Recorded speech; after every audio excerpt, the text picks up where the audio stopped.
I'm also very fond of Oxford, and I'm going to indulge just a little bit your patience and tell you just a few things about myself before I really dive in, because it may help make the questions and answer part, which I hope will be most of this, a little more interesting. I have ties to this city. My father was in New College, Oxford, until 1940, when he had to become a Royal Air Force bomber pilot instead. My grandfather was a Don, a professor in Balliol College, Oxford. And parenthetically, he was a Fabian socialist and one of the four founders of the British Labour Party. So he was a historian, although by trade, and a newspaper man on the side. And the family business, up till recently, was kind of history. I went into journalism, and we've heard the phrase already used this week, partly because I felt it would be an opportunity to write the first draft of history. And I really have had an opportunity to do that, spending some crucial years in Warsaw, Poland, during martial law, during the Solidarity period, watching communism end in that country, spending some very important years in Moscow. I was spent about half a year in 1988, and then lived in Moscow from 92 to 95 full-time, which of course was a pretty interesting period in the Chinese sense of the word for Russians. So based in Moscow, Warsaw, Rome, and Washington, D.C. as a journalist on television and radio for first NPR, then ABC News, which was 19 years, and then CNN for about 8 years. I've then gone on to a career that included business and diplomacy. I was a United States diplomat, senior diplomat in the embassy in Kabul, Afghanistan for a year and a half, which felt like 5 years. And now I'm at George Washington University School, a media school, and I'm running a program that brings American, mostly American, not always, generals, admirals, senior intelligence officers, and others, the chairman of the House Armed Services Committee, those kinds of people, together for conversations with journalists, most of them on the record, but some of them off the record. The kinds of conversations that are so important in a democracy, but which are more and more difficult to arrange in Donald Trump's Washington. And quite frankly, I tell people that this is a sort of a career after my career, and I'm trying to give something back to journalism, and I'm trying to help journalism in its time of trial. At a time when we have a president who describes the press as the, quote, enemies of the people, and creates an atmosphere that is not terribly conducive to the kind of democratic conversation that I think should go on in Washington, although it still does go on. So I'm going to compress my talk a little bit, because actually many of the points I might have wanted to make have been made already today, and I'd rather get to our conversation. But let me sort of whip through it a little bit here. And I've titled it Journalism Under Pressure Then and Now, and my basic point is journalism is always a bit of a struggle, even in the most benign circumstances. It's not always easy. I'm saying that while recognizing that quite a lot of people in the room do journalism under more trying circumstances probably than I ever have. And I want to put up front that I understand that. Back in 1972, there was a Gallup poll that showed about 68% of Americans trusted their media to deliver reliable news reporting. One story that ran that year was one that Shelby mentioned earlier, a rather obscure break-in to the Democratic Party headquarters in the Watergate building in Washington, D.C. Fast forward to 1974, and Richard Nixon resigns. I'm 23 years old at that point and just starting my first job as a paid journalist. Then 1976, All the President's Men comes out, a film in which journalists were represented as heroes. And it was probably the high watermark of prestige for American journalism. Journalism was definitely cool. Hollywood was doing movies about us. In 1980, I joined ABC News as a television correspondent, and the person who hired me was Carl Bernstein, who had been one of the two reporters at the Washington Post who'd made that story so famous. But it was a more innocent time. Journalism was easier to do. I was sent on an assignment to El Salvador, where there was a civil war going on, and we wrote on our bus, on our van that we drove around, the camera crew and I, we wrote "Periodista, non dispare," in Spanish. We are journalists, don't shoot. And they didn't. That is not the way it works anymore, as I can tell you, and as young journalists who still cover wars can tell you. It's not as safe to be a journalist as it was then. Between 1970 and 2016 in our country, something over 500 newspapers have closed. The rest have cut coverage, or many of the rest, most of the rest, have cut coverage, shrank, or stopped doing a print edition and gone online only. The budgets of the major American television networks, like the one I worked for, ABC, have been decimated in the same time. When I worked for ABC News overseas, we had about 13, 14 foreign bureaus. I'm told there is just one now in London, and it's a small one. In 2018, 54 journalists died worldwide doing their jobs, including Saudi Washington Post columnist Jamal Khashoggi. Within that number, those murdered in retaliation for their work specifically doubled from 17 up to 74. And as I mentioned, we have a president who speaks of the failing New York Times and the fake news CNN and calls the press the enemy of the people. So let's go back to the Gallup poll. 68% trusted the media in 72. 44 years later, 2016, the latest number I've got, 32% trust their media. Why has trust is, we've been talking a lot about trust. I think trust is the key question when it comes to being a journalist. And I wonder why, I want to try and think about for a minute with you, why has trust in the media dropped so much? And why is journalism under attack? Not only in your country, but even in mine sometimes. Some of the reasons I think we can identify, having first to do with economic pressures and the dramatic changes in the ways humans get their information, which have been addressed earlier. But here are a couple more. Let me start with economic pressures. The thing about most of the media in the United States, anyway, is a for-profit business, and the fact is that bad news sells.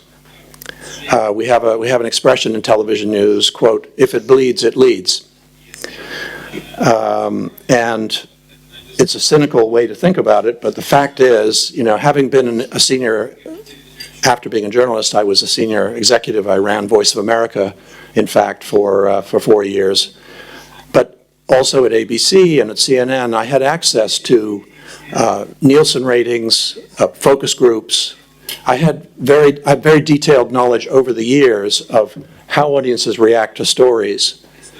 And we may all think that we would like to have a balanced picture. We'd like to hear the positive with the negative. But the fact is we're wired for negative.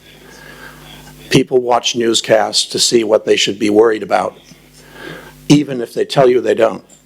And those of us who, set up focus groups to figure out what people want to watch, they switch channels if you put on too many positive or unworrying stories in a row, and that's just the way we're wired. So, for example, in the pursuit of that, when I was in Afghanistan as a diplomat, I remember having a drink with an old colleague from one of the networks because he would come, of course, to the embassy because it was the only bar that he could get to after work. There was not too much alcohol in Afghanistan. And over probably a few too many, we had a fairly frank discussion. And I said, so Mike, what are you doing here? And he said, well, I'm doing bang bang stories.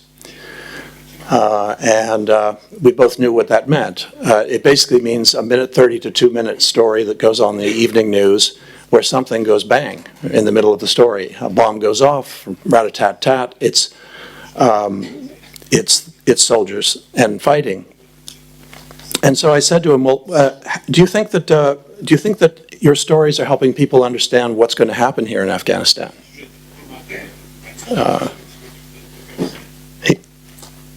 He said no. I said, well, what do you think is going to decide? And he said, well, it's going to be a question of how long our staying power is. Can the Afghan government get itself at least semi-together and provide some services? A lot will depend on what USAID does, what DFID does, the British aid organizations, and investments. Are the Chinese going to build a railway and actually get some mining going here or not? They talk about it, but are they going to do it? And he was very intelligent, and he had a very good explanation. And I said, so, have you done any stories on any of this? And he said, of course not. You know I can't get that on the air. And I said, Mike, you're part of the problem. You are telling people that what is important is these little troops that you go around and they get under fire and you watch them shooting and somebody gets wounded maybe and then you go home. And that won't decide what happens here. He said, I know. What am I supposed to do? It's a living. And the fact of the matter is, I used to do that too, and I know the problem. And the work is honest. He is telling the truth that he sees, that his camera shoots. It's not an inaccurate picture. I remember being the head of communications for the embassy and having a conversation with the woman who was the New York Times correspondent in Kabul on a particular day. And we were chatting, and I said, you know, I can't help being a little disappointed. Yesterday, you guys did, yesterday was the day the Afghan government was very proud to be able to announce the 100th opening of a maternal and child health clinic in Afghanistan. And they were able to announce that Afghanistan is gone from being one of the worst 10 countries on the planet in terms of women dying in childbirth to one of the top 35 or so. That wasn't in your paper yesterday, was it? And she said, no, I know what you're thinking. But you know, there was a roadside bomb and 2 guys got wounded. So again, the New York Times, nothing wrong with the story. They had the facts exactly right about this roadside bomb. But if it bleeds, it leads. Had been their news judgment as well. As a correspondent based in Moscow in the 90s, you know, I thought I was still going to be doing Kremlinology and sort of looking at who was standing next to Gorbachev, and pretty soon it was Yeltsin. And then I found myself as a war correspondent in Chechnya, which was hardly the plan, I can tell you. Not what I had in mind, but still very interesting. It was, however, man's inhumanity to men. It was the most appalling carnage I've ever seen. And parenthetically, the soldiers were often 18, 19, 20 years old, and most of the people who got killed were elderly women, Russian women. The Chechens all left Grozny because they had relatives in the countryside when it was being shelled. But the pensioners from all around Russia who were in Grozny because it was nice and sunny and cheap and you didn't need a heating bill, were getting killed in their dozens and scores. It was really a tragic thing to cover, but it was compelling television and not unimportant. So economics, one issue. Another issue, another reason why people don't trust the media as much is frankly that it's too shallow. In my own country, we have an election going on right now. And far too much of the coverage, and this is an old grumpy guy saying this, but I'll go ahead and indulge myself. Far too much of the coverage is basically horse race coverage. It's about personalities. Who's up, who's down this week? It's shallow, it's simplistic, it's lazy. It's not about the issues in the election. because they're not sexy, and it's hard to illustrate them on television. In 2016, the CNN coverage of that election was poor, in my view. And I had, as a graduate of CNN, I feel entitled to, comment on it. I had another drink story. I was at a party and I met with a senior CNN executive at the time when Trump has become the Republican candidate but was not yet president. And I said, I really think your coverage is terrible. And he said, what? What are you saying? Well, how could you say that? We're doing very well. We've had lots of exclusive interviews and so on. And I said, yes, almost every morning I turn on the morning show and they're the same candidate, it's always Donald Trump, is yucking it up, laughing with your morning show anchors. But where's your serious journalism? Where's your investigation of the 5 bankruptcies of Donald Trump? And this is one of the most uniquely unqualified candidates we've ever had in our country. And to watch your television, you would think he's serious. Well, they were right, he was serious, but part of the reason was they helped make him serious. And I said this to my colleague, and he shall remain nameless to protect the innocent. He had a few drinks, but he said, you know what, David? You know why your comments are irrelevant? Ka-ching, baby. We are making more money than we have ever made covering any election or in any news period in U.S. history. The man is ratings gold. And we're making money. MSNBC is making money criticizing him because people love to hate him just as much as they love to love him. He is just compelling. My own mother, a liberal Democrat all her life, but pretty old now, said, that Mr. Trump, he's fun to watch, it's just interesting. Sometimes I'm horrified, but it's fun to watch. And we have a culture of shallow coverage on television and in other visual media that frankly is a problem, and it's partly comes under the heading of for profit. Also, as has been mentioned, cable TV channels discover it's cheaper to fill airtime with opinion than to do the hard work of gathering proven facts. And so you get a lot of point-counterpoint chat shows, which are hard to turn off. I must admit, I get stuck with them too, but it isn't the kind of journalism I used to do, where we would go try to get pictures of the actual events and try to get actual new facts that people didn't know yet and put them on the television. Also, there is the generational change. Millennials seem to read less news. And of course, the biggest reason for that is the information revolution, the digital media that we've been talking about a lot in this room the last few days. It was really Craigslist, a for-profit website for advertising that has done so much damage to the Los Angeles Times and some of the other major newspapers in our country. The ad revenue for most U.S. newspapers dried up. And Facebook and other social media came up with the commercially appealing but less than ideal for democracy idea that people should only see the news they want to see. Maybe shorter attention spans, the concept that anybody can be a journalist, part of this. And then, of course, there's the Internet Research Agency of St. Petersburg, Russia, which clearly played a role. I think we probably still don't know how much of one or whether it was decisive, but clearly it did play a role and moved some votes. And it's symbolic in a way of, it's not just St. Petersburg. I don't want to blame one city or one country. There are others as well that they're beginning to figure out that if democracy is truly open, then it's open to anybody, anywhere on the planet, to try and affect the outcome. And who would not be tempted to affect the outcome of the election in probably still the most powerful country on earth? So their journalism with the goal of reporting the truth is under pressure. And I guess my main message is that It was always so. All the way from politicians seeking to subtly set the agenda of journalism one way or another to, attempts to get reporters fired or even killed.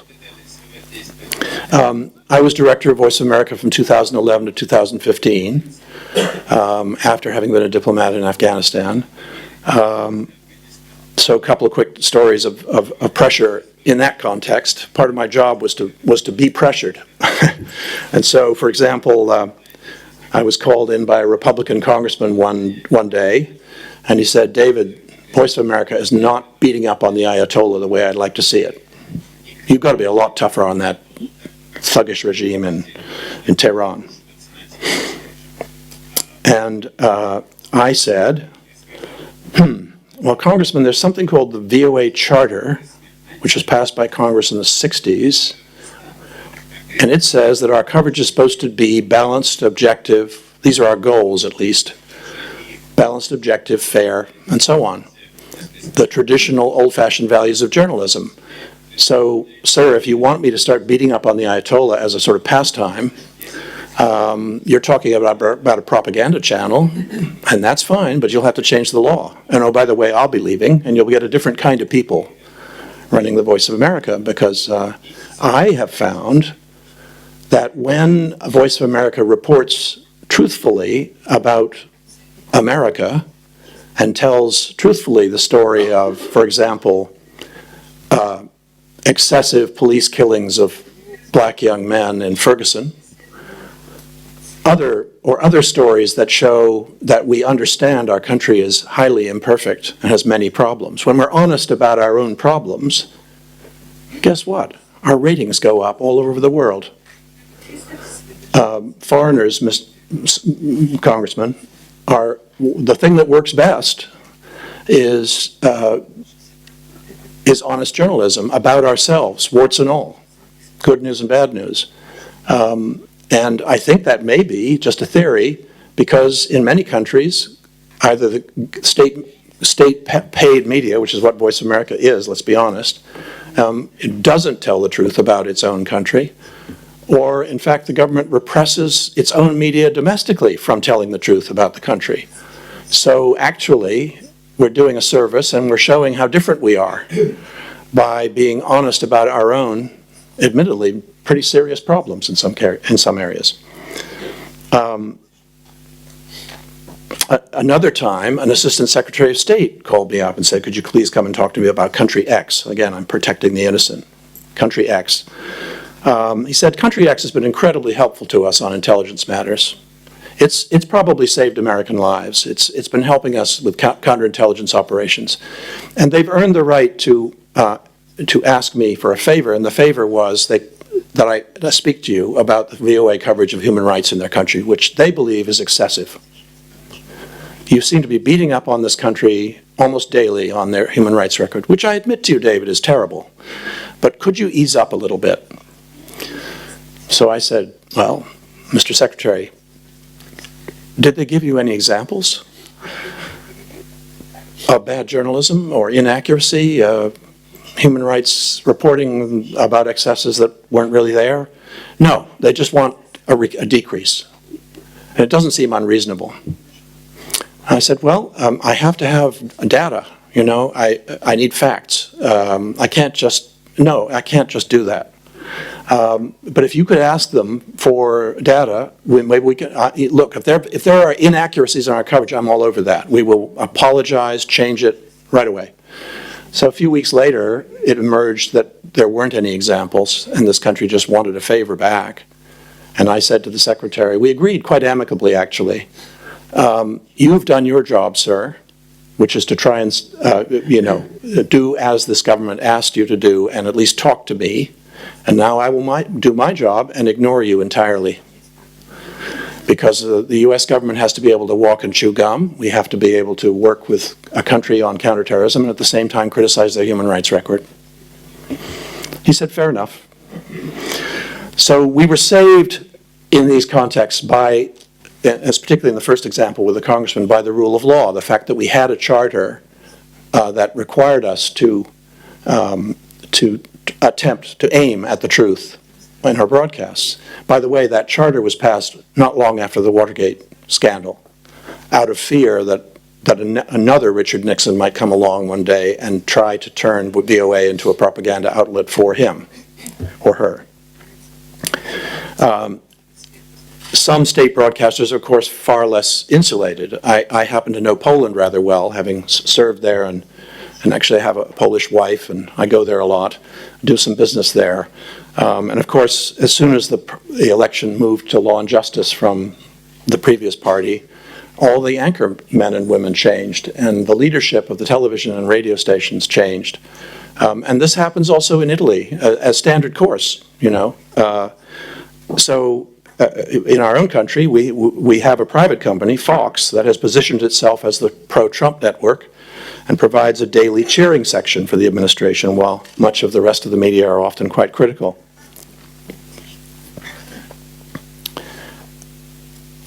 You have a more extreme version of pure political control, an outward-facing propaganda media, which you have in your own country, RT or CCTV from China, or Iran Press TV from there, where new conspiracy theories are available for each news cycle.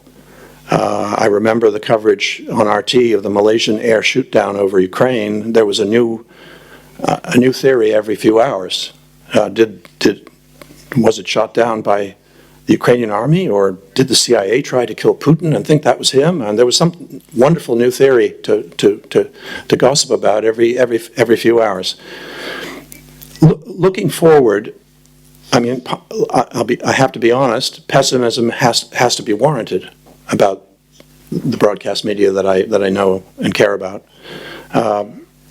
It's true, as others have said, that social media is somewhat sorting us into echo chambers of like-minded people.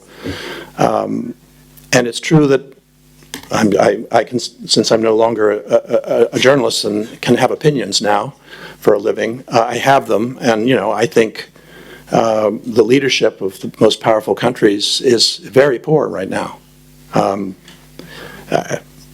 Your President Putin runs a regime that doesn't allow real democracy, where international law is regularly violated. From our point of view, that's pretty serious. The Chinese president has declared himself president for life. The Chinese economic model is a tremendous success, but the use of digital surveillance on citizens and other steps that the Chinese regime are taking are have to cause concern. And my own president is deeply dishonest, deeply unqualified, and seems to like dictators better than democracies. He doesn't seem to understand the importance of the system of alliances that we've built, the many friends that we've had around the world because we collaborated with them and listened to them, as well as doing what we wanted to do. And he ignores the science showing the need for us to cut carbon and methane emissions and take other steps to protect our planet. I don't know about in Russia, but the weather is changing fast in Washington, D.C. in ways that are worrying us all. But I don't despair entirely, because in the U.S., for example, the election of a demagogue has galvanized his Democratic opposition. We saw the results in the 2018 election, where the Democrats took the House of Representatives back quite handily. And for the press, it is also the worst of times, and maybe this is true in Russia too. Sometimes the worst of times is also the best of times for the media. There's much more to talk about in bad times, right? As I started. And amidst the cacophony of news and opinion and fake news and trolls and bots, people are still seeking out trusted voices. Journalists and the media who consistently show they can be trusted do, it seems to me, attract an audience over time. There's a growing number of nonprofits now in my country that are funded by foundations and others who want to make the world a better place, who are doing investigative journalism. ProPublica has 75 journalists entirely funded through donations. The Center for Public Integrity. And then, of course, there is, publicly funded media like NPR. in the UK, the BBC and The Guardian, as we've talked about earlier. There's a wonderful little newspaper war going on in the United States now between the Washington Post and the New York Times, and that's sharpening both of their games and leading to some very fine journalism at the same time. The New York Times now has over 4.7 million digital subscribers. The Washington Post has over 1.7 million. So, the failing New York Times that Mr. Trump talks about is enjoying surging profits. And Jane Meyer and Jill Abramson, two writers who I respect, have spoken about this as the golden era of investigative reporting in the United States. So there's actually also an Edelman poll that shows that public trust in the media is beginning to climb again. It was down to 32%, I told you earlier. It's now up to 45%. So there are some signs to be hopeful about. I think I'll just end there by just underscoring that I predict that things like the death of Khashoggi and other horrible negative developments and threats to the press will not long suppress the investigative instincts of reporters in the Middle East, speaking of Khashoggi, certainly in the United States, and no doubt in your region as well. People want to know what's really going on, and they want to express their views about it.